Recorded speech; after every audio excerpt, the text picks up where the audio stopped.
শ্রীলঙ্কা জাতীয় ক্রিকেট দলের অন্তর্বর্তীকালীন প্রধান কোচ হয়েছেন সাবেক অধিনায়ক সৈয়দ জয়াসুরিয়া। আসন্ন ভারত ও ইংল্যান্ড বিপক্ষে সিরিজে দল পরিচালনা করবেন তিনি। ৫৫ বছর বয়সী সাবেক ক্রিকেটার গত মাসে হওয়া টি-20 বিশ্বকাপে শ্রীলঙ্কা দলের পরামর্শক ছিলেন।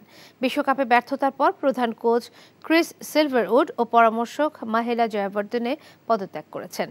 জয়াসুরিয়া অন্তর্বর্তী সময়ের জন্য কোচ হওয়ার আগে ২ দফায় প্রধান নির্বাচকের দায়িত্ব পালন করেন। ২০১১ সালে সর্বশেষ আন্তর্জাতিক ম্যাচ খেলা জয়াসুরিয়া গত ডিসেম্বরে হাই পারফরম্যান্স সেন্টারের পরামর্শকের দায়িত্ব পান। টি-20 বিশ্বকাপের সময় তাকে জাতীয় দলের সঙ্গেও যুক্ত করা হয়। এছাড়া ২০২১ সালে অস্ট্রেলিয়ার তৃতীয় স্তরের ক্লাব মালগ্রেভ ক্রিকেট ক্লাবে কোচিংয়ের দায়িত্বে ছিলেন।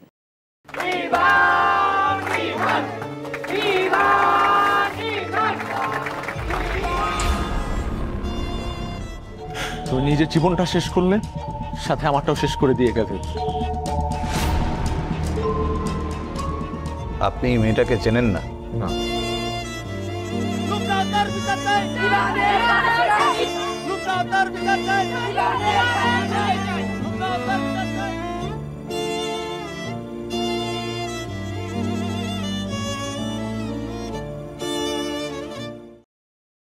এখন জন্ম সনদ দিয়ে খোলো বিকাশ স্টুডেন্ট অ্যাকাউন্ট। নিজের বিকাশ নিজে কর।